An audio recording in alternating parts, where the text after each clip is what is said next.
I'm still in the grove.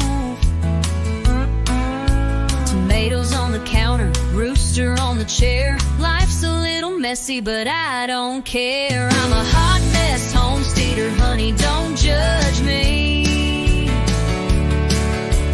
Cannon by day, spilling wine by 3. Bread half baked and my hair's a fright, but my heart feels good and the stars shine bright.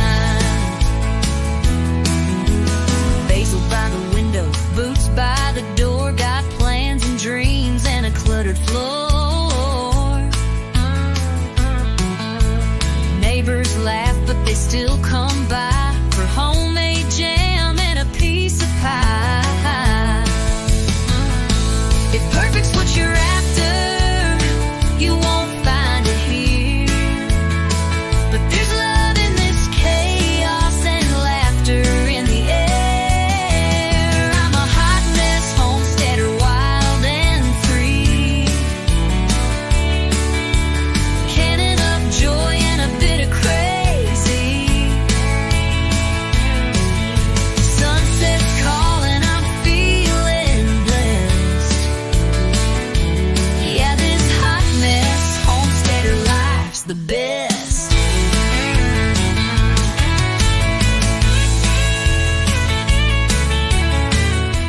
Hey guys, welcome back to our urban homestead and welcome back to another recipe in our holiday series, or holiday extravaganza, if you will. So, would you believe that 70% of Americans don't know how to make macaroni and cheese from scratch? I was blown away by that fact. I mean, obviously, this body loves carbs and it loves cheese. So, I'm going to show you how I make macaroni and cheese. There are lots of recipes out there. Mine is just simple, good, comfort food. I ain't talking about Velveeta macaroni and cheese, okay? That is not macaroni and cheese, you guys. You guys can do this. Put it on your holiday table as a side dish. It's wonderful. So let's get going. So I've made this so many times. I don't follow a recipe, but I will leave my mom's recipe in the description of this video. The most important thing is shredding your own cheese. I just think I mean, yeah, you can use pre-shredded from the grocery store, but really shredding your own just makes it so much better. Now, I'm only using extra sharp cheddar. You can do a combination of all kinds of different cheeses, but I'm keeping it simple and classic, okay? So don't ask me how much cheese this is. I don't know. I just measured the cheese with my heart, okay?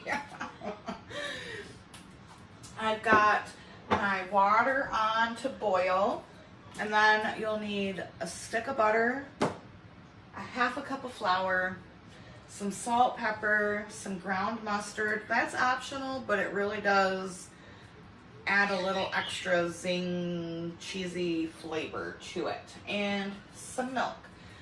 Typically, I use about 4 cups of milk to make my cheese sauce.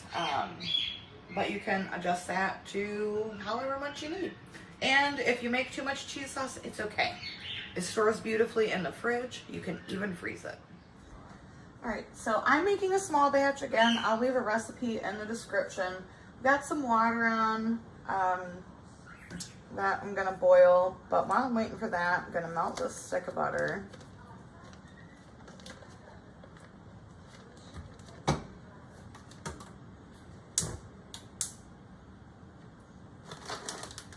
I am using cavatappi pasta. I think this is one of the best pastas to use because the sauce just clings and it's just beautiful. And I'm making a small batch again because it's just April and I, and don't need to feed an army. Although, listen, I could probably eat a big old batch of mac and cheese myself, but My stomach says no, don't do it. All right, so I'm gonna wait for the pasta or the water to come up to a boil and this butter to melt. Okay, our water is starting to come up to a boil. Now you wanna salt your water very heavily. Salt it like the sea, as they say. Very important. It's what's gonna add flavor to your noodles.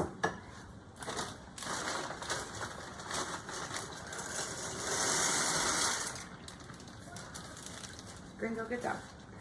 Okay, butter is melted. Gonna add my flour. Try to point the camera, or point this pot so you can see it. Hopefully you can see what the hell I'm doing here.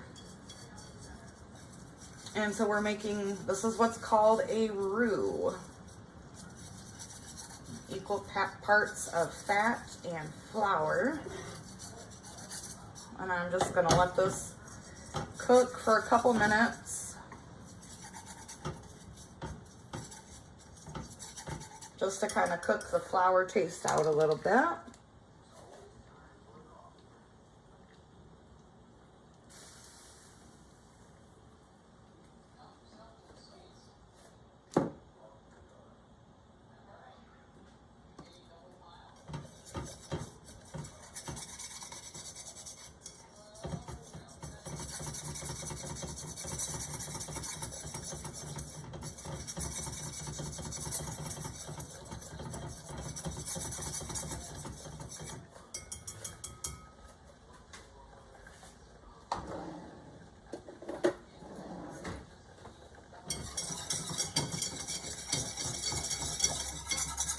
All right, and then I'm gonna add the milk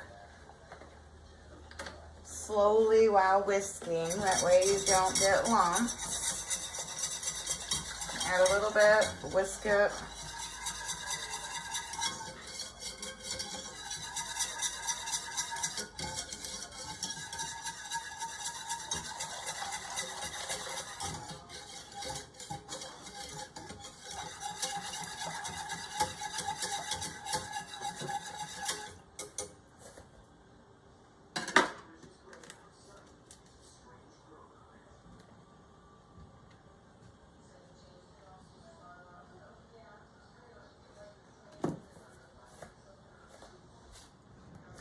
All right, so now I'm going to add some of the ground mustard.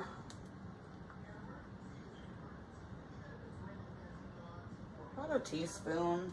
And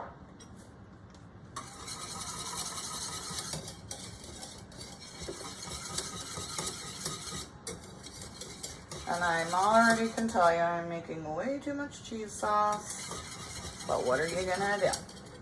Again, like I said, it stores beautifully.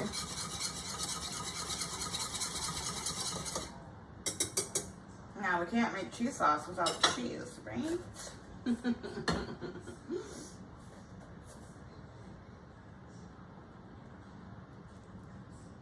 And you're going to want to add this slowly. You don't want to just add all of your cheese. And turn your heat down.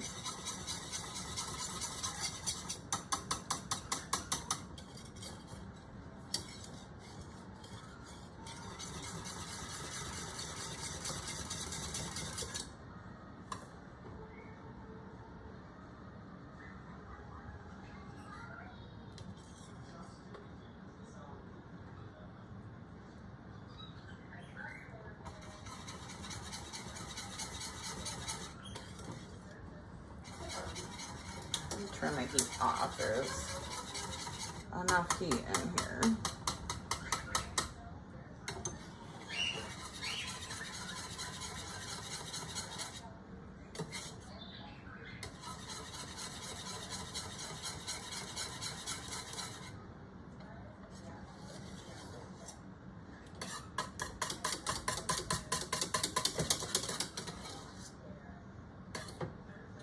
So see, that's like a beautiful cheesy sauce. I know it doesn't look like there's a whole lot of cheese in here, and there's a reason for that. Just gotta be patient, y'all. Okay, now let's see what this pasta's doing. You don't want your pasta to be all the way cooked. You're gonna get mushy macaroni. All right, now let's season this with some salt and pepper.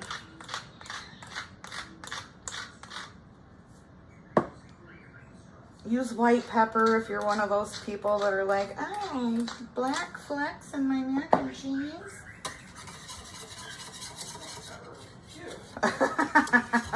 You'd be surprised. Some people are like that.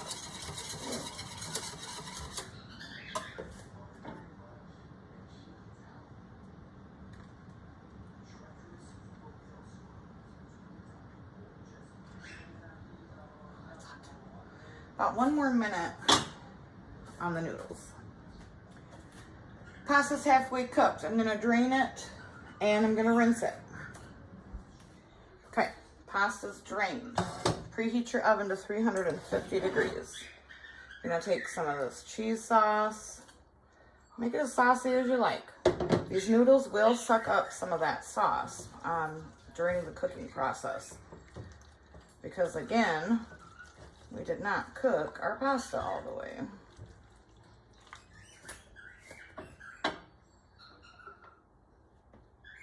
Add some more of that shredded cheese.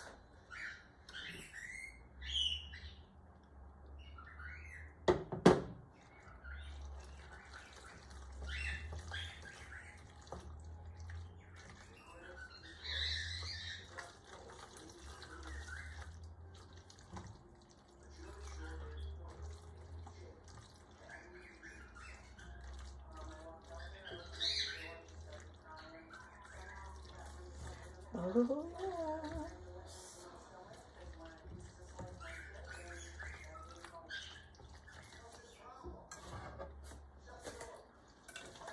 Pour it in the casserole dish. And then we're gonna bake this for about a half hour. And then we still have another step that makes it just look delicious and get those nice crusty cheesy corners. I'm gonna add a little more cheese sauce.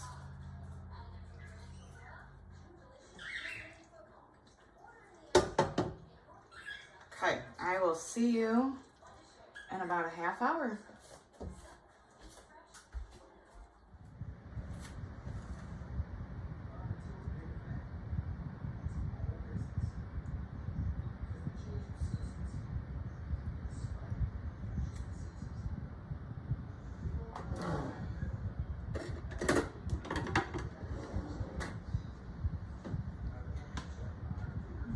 That's why we have a 85-degree day today.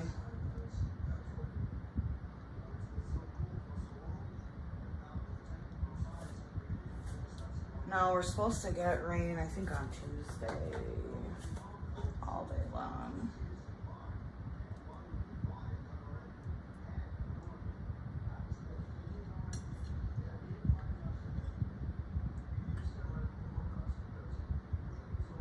Oh, yeah.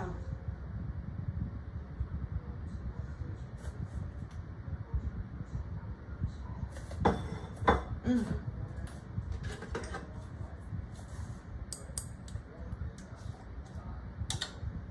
Oh.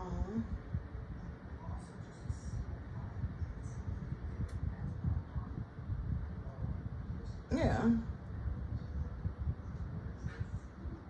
Yeah.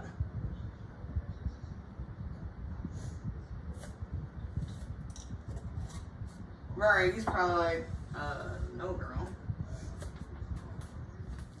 All right, here it is out the oven. Oh yeah, got the nice crispy edges, nice crispy top. You want to let this sit for about 20 minutes before you even think about dishing it up. You guys, I don't know what happened to that little corner right there. I have no idea. It just disappeared, y'all. All right, let's dish some of this up. Now, I'm not saying this is the mac and cheese that'll get you invited to the cookout, but this is the mac and cheese that's gonna get you invited to the cookout, okay? It's been sitting for probably 40 minutes because I've been working on another video. Nice, cheesy. Got the crusty edges and the little crispy top. Some people like to add a buttered cracker breadcrumb situation on their mac and cheese. Go ahead, do it if you want to. I don't. And it's delicious every time. So, again, I'll leave my mom's recipe in the description below. Mac and cheese is easy, and I can't believe that 70% of Americans don't know how to make it from scratch. You guys can do this. It's very simple. So make this, put it on your holiday table, bring it to your next, little get-together, whatever, what have you. Thanks for tuning in. I appreciate y'all, and I'll see you next time. But until I do, abundance and blessings. Bye-bye.